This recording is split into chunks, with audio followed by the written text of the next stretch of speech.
where did I always look for inspiration? It was either women. Nothing has inspired me more than women. The best thing is you go out and you see these little girls wearing this with that. That's an inspiration. Art is always. I mean, for me, Matisse, with whom I share the same birthday, the palette of Matisse, nature, because in nature you have all the beautiful colors, the textures. What is more beautiful than the texture of a bark? What is more beautiful than the design of a leaf?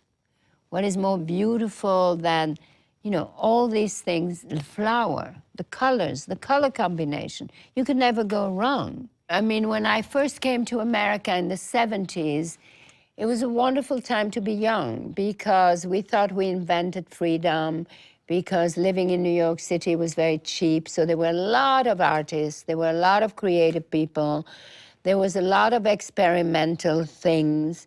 You know, I was young somewhere between pills and AIDS, so sex was very free. You know, there was a lot of nudity on Broadway. There was a lot of, you know, rock and roll and, you know, so it was, you know, there was hallucinogen. I mean, there was a lot of freedom, but also because I was young. So to some degree, you know, when you are young, you are inspired by what you live. I mean, inspiration is everything. It's about looking, smelling, hearing. It's about life.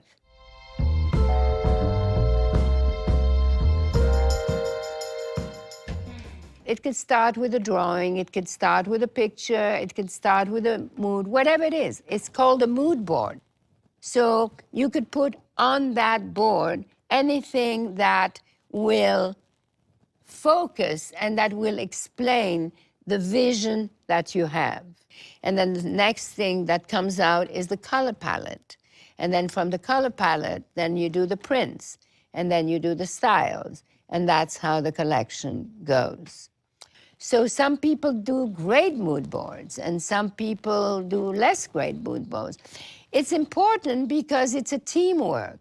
So that is the board that everybody looks at. Every designer, the knit designer will go into it, and everybody. So it has the one vision and the one narrative. And the mood board is probably one of the first things that they teach you at fashion school. Now, I was never, you know, I never went to fashion school, so I never learned that. But it becomes so obvious that everything has to be funneled into one source of inspiration. And then, of course, with the storytelling later, when you deal with how you talk about it, how you tell your salespeople, how you sell it, how you communicate it, it is more and more important. So the more your mood board is evocative, the more you can incubate it, the stronger it will be.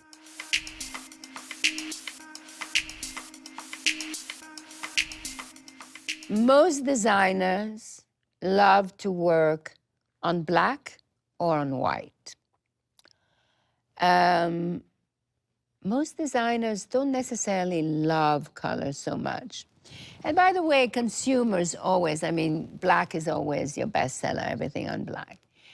But the color is very, very important. And when you work with color, it is very important to make the balance of color. So if you have a print, then you will use the colors that are in the print, and you will do your solids. I personally love color blocking, which is when you mix colors. I mean, nobody did it better than Mondrian, which then Yves Saint Laurent was inspired by. So for me, colors is extremely important. Animal prints became very important in my line and in my creative process. The first was a leopard and a snake. Both of them were the first wrap dresses, the snake and the leopard. And also those have an incredible movement. And indeed, I realized that real animals, if you look at a zebra, or if you look at a panther, or if you look at a tiger, or even if you look at a fish, there is a movement in the design of their body, their skin. The first print that I really understood the importance and the value of the movement was a print that I called the giraffe print. And I remember now very well because there's a very famous picture of Cheryl Tiegs in a wrap jumpsuit. And in that, I learned about creating a movement.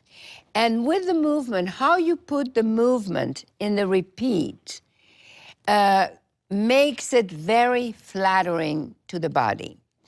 And so for a long time, that was really a trick.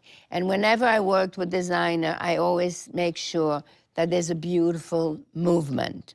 Now, not all prints have movement. This is a beautiful print, and it doesn't have a movement.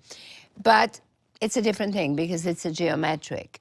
But the animal print, or anything that ends up looking like an animal print, anything that is feline, usually has a beautiful movement. What also became very, very important in my brand was black and white and color. And as a matter of fact, for me, black and white is a color. So black and white and color is something, what I'm wearing is black and white and color, is black and blue, black and white, and then a touch of blue.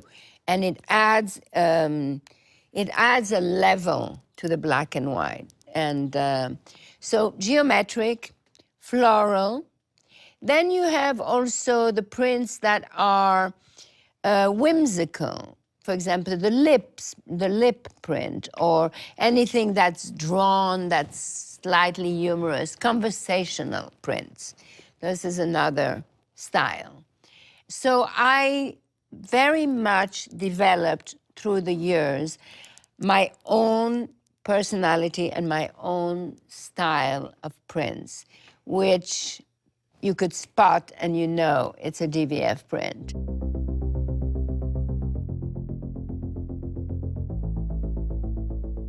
We talked about how we dress the fabric, which means colors or prints. Now we have to talk about the shapes. So shape is very important because morphology is very important. When a woman buys clothes, she will always be attracted to certain styles that fit her body. If she has a small waist, the chances are she will look, wrap is perfect because it emphasizes her waist. If she goes to the gym and she has a very good body and her arms look good, the chances are she will look for styles that sculpt the body. If she doesn't have a waistline or no longer has a waistline, which is my case, and she likes it to be a little flowy, she will go towards that.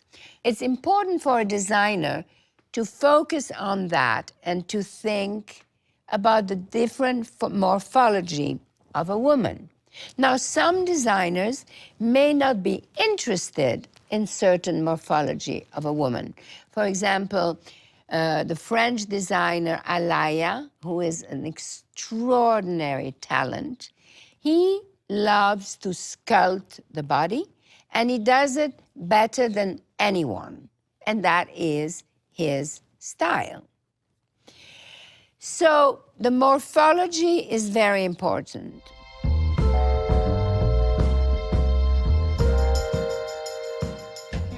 Fit is everything, everything. When I first started, I was working in the factory directly with a pattern maker who would make the pattern. I would fit everything on me.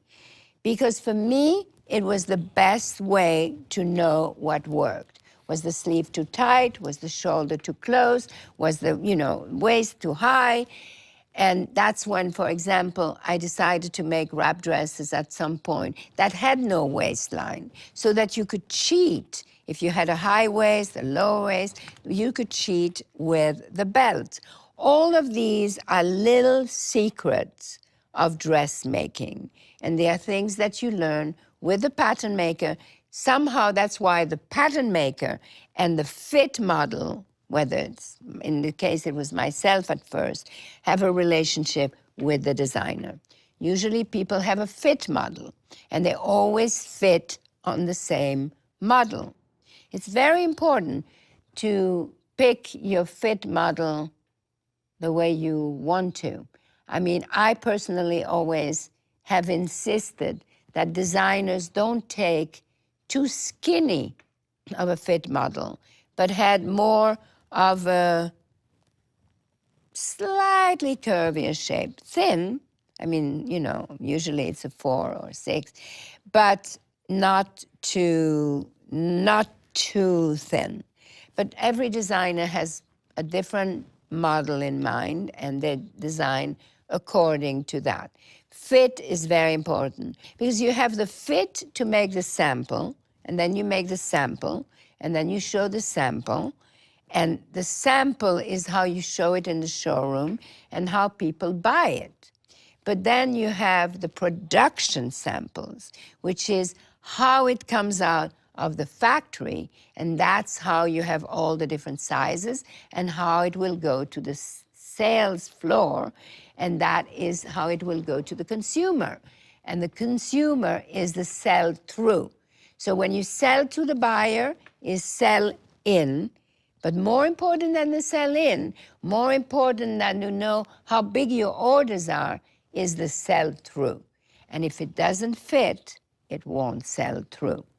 So the production fits, the production fitting moment is very, very important. For the longest time, I did all the production fitting until you have a good production person that you can trust. So the fit is very, very, very important.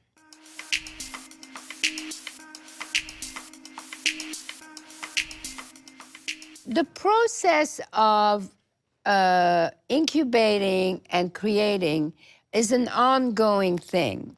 For example, you never finish. The minute you finish a collection, you present a collection, you have already started in the next collection because you had to order the fabrics, you had to do the colors.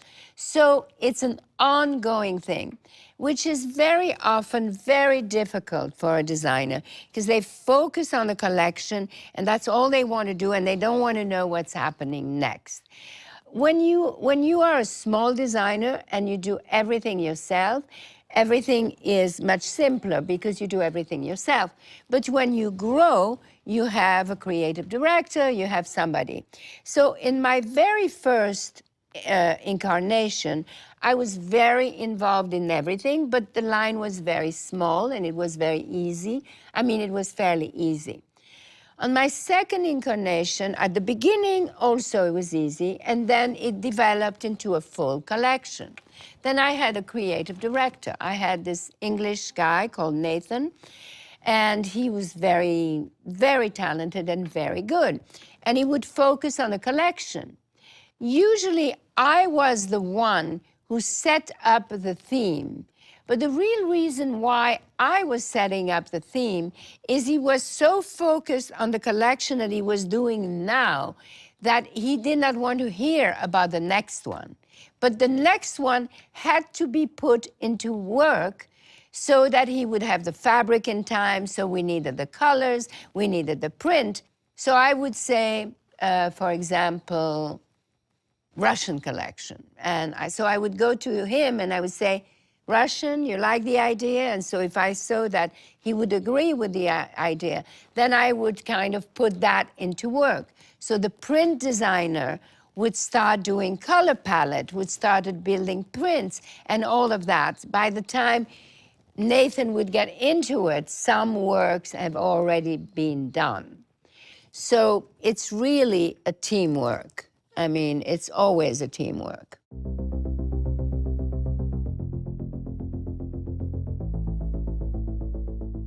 Your assignment for this chapter is to create a mood board. Every designer, one of the first things they teach you how to do is a mood board.